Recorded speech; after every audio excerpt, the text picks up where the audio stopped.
Folks, here it is. Oh, about first 4:30 a.m. on I think what Monday?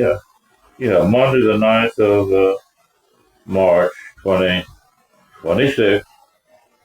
A few hours ago, I commented on how expensive warfare is. The entry level to play the game that people would notice is what? Say roughly $1 million a shot or more.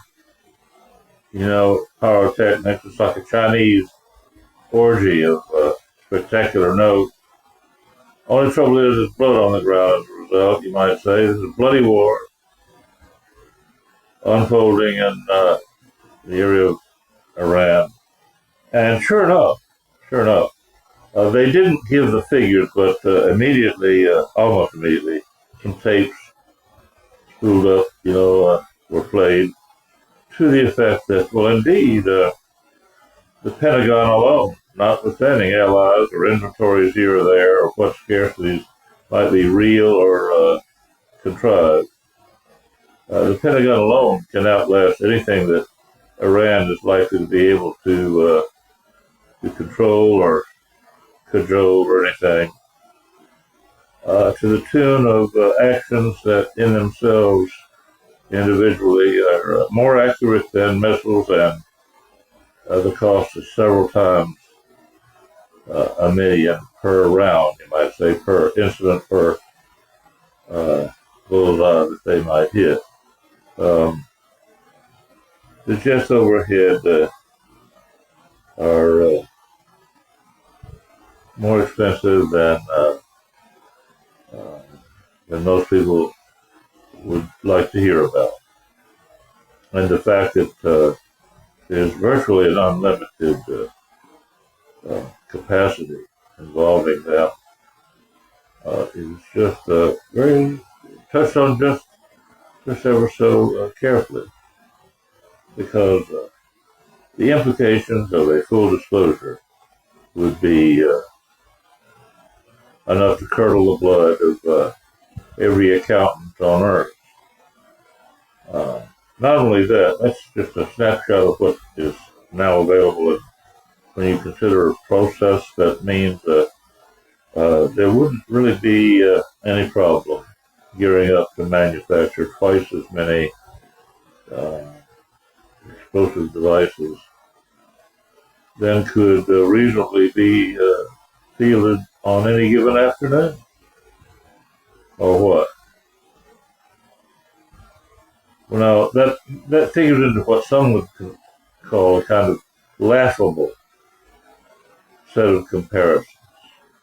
Well, I join the few who are not laughing very much, because all of it can be thought of as costing more than some people can imagine. Why bother them with the details? At the same time, there is an element of insanity that is not very funny about what is possible now. To put a cosmetic patch on all of this, one thing that can be said, and that is that if all that is being done will amount to a kind of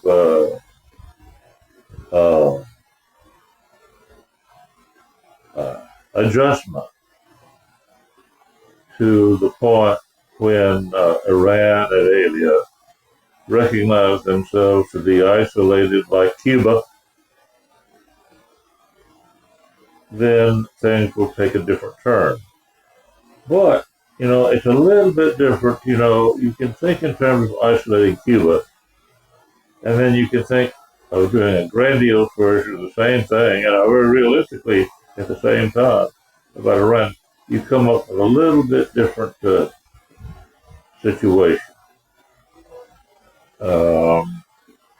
It borrows from, the whole idea of containment that they came up with during Truman's administration for all of the Soviet territories.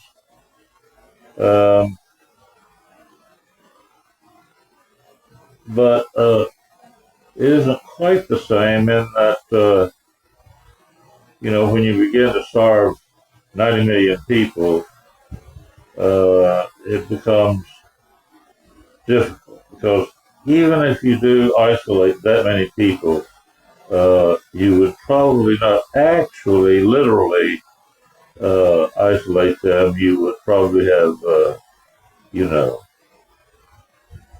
corruption to keep them fed for quite some time while the news slowly tightens, or maybe not.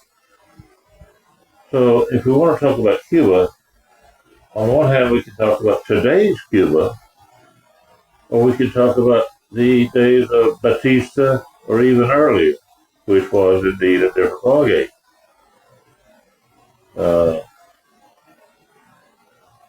There's enough comparison to go around.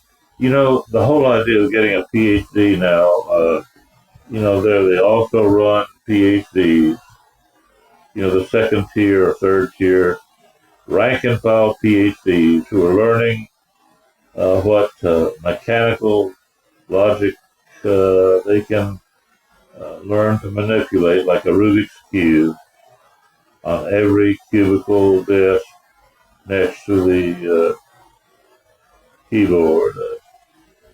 They'll learn how to manipulate facts and figures, lies, and some version of the truth, whatever, till time freezes over. They are stacked like cordwood in every nation. And so we have that. And when we talk about Iran, we're really talking about all the narratives thereunto appertaining. And those are the things that have to be inventoried, curated, you might say, worldwide. And that, I think, is still a daunting task. And so, if you say, oh, golly, a shoulder-held device can take out a $6 or $8 million tank. And you could talk all about, what shortages there are of, quote models or what. Or you could say, well, not only that, a few sorties by some assets moved all of that arithmetic in an afternoon. And not only that, that's tied to a limitless supply. Some of that is just human nature. There are people who like to fly jets.